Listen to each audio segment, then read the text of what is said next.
da nyadaje videos audio benina very well na concern kakran so ne say ya kasei ai omo encroachment say school for no ehye de omo refuse no ball na nuisance no emumre how mo okay mami nko ahoma no so mrana me ne Mrs. Amachewa Benefo very good oye headmistress ewo St. Louis Senior High School mama ni nyini nkoma no pani ehwe how bad the situation is ewo school ni mo Mrs. good morning na me pa cha pombo ko de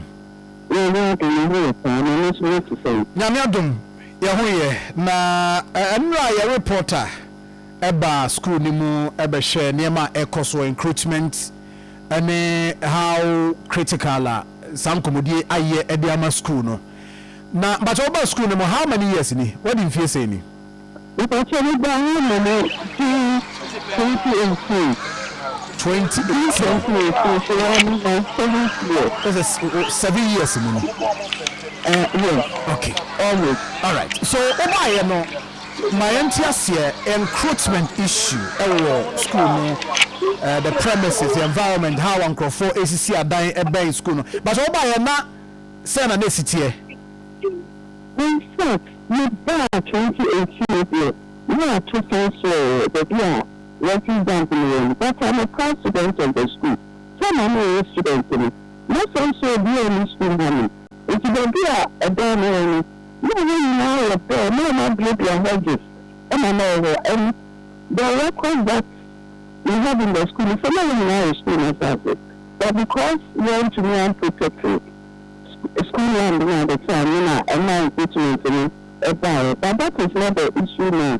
The issue is you and refugees and within the school premises. You could be a few, your family, and it will start from the residential areas. If you are to know, you need some important customer, but you are refugees. If it's a such accommodation, it's a private developers now very close to our center now. Clearly, issue behind. And now, you can't go for it. Zoom line for now.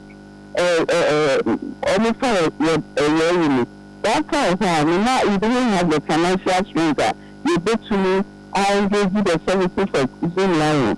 So you know, officially to them say you couldn't continue with their services. And let the model to amena custom plan we are done for but as some went on when I'm done so time to celebrate my and also does a time that's why and I was done when you said to I done that for 3 times so I am and the issue is a big problem the 2 young and the environmental community of education. We create for and assembly for municipal. But problem is such that it goes beyond the control of the school with our limited financial resources. If you are better, you don't know English, you might come out the well. Fortunately enough, your past students 1983, 85 year group. You know, because I'm about to see later now. I'm not doing a base of just sorting out plastics, papers, and other non-organic items. And you know, into the pits, like 2 critical class or now. And they are yet to hand over to the school. Within a couple of weeks, and about the hand over to the school. And see, last week or so, Emma, it will be out. And then to be able to cancel the blow and suffer and sex. And then be in but because of the so I basically want to know our man to me. But to tell something it has caused a lot of embarrassment. People from far away. Because we cannot work for me, especially with reference to Monsieur, Akoma, so I be so the mention you have got about me out. And if you are treatment, but if you are for Monsieur, but I don't know so me to see here, not just a man for Mote around that area and a complaint, and we are not emotional. It's sanity. It's a concern. It's a genuine concern. It has a lot of health implications.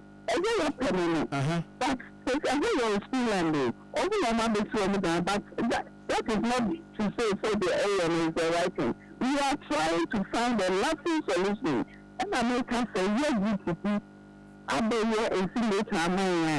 In a couple of weeks, everybody are doing that. Now, why are we located to that place? It's according to my free domesticity. You can know, only the same what can we not from me.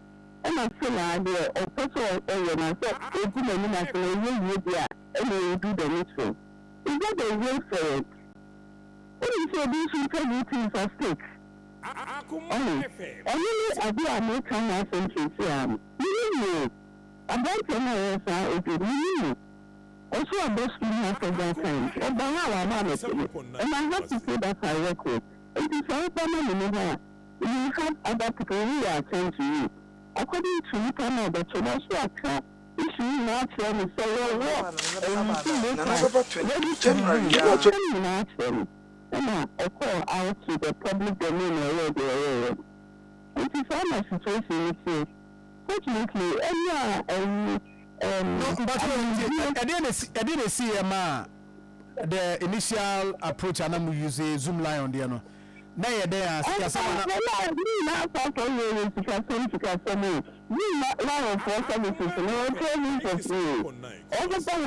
of the volume of solid waste I generating, at least twice or 3 times. And the cost involved was so huge, they are not into it. Initially, now I said, speak a TPA for every school, now to manage the financial resources, now need to me. But my family, and yet they are not a possible field to me after us. Yes, okay, I see. I was for say, over a Facebook page, maybe almost damn peer refuse, and I wish to see. But what share between a honor a dying watch the honor, there's a distance, I mean, there is distance between enough space between Momo Honor, but what to me, she man ko conference one in now. I know me busa say omutimi share man conference one in now. A bus and a dog, it's you go to the a bus school. Posing a lot of security threats to our girls. Only the school on them. The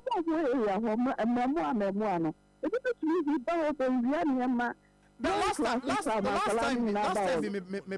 I had that concern from Maya Nibia no more can say to the Bia to say more na and na Maranti be a rescue more. Or prep because what is I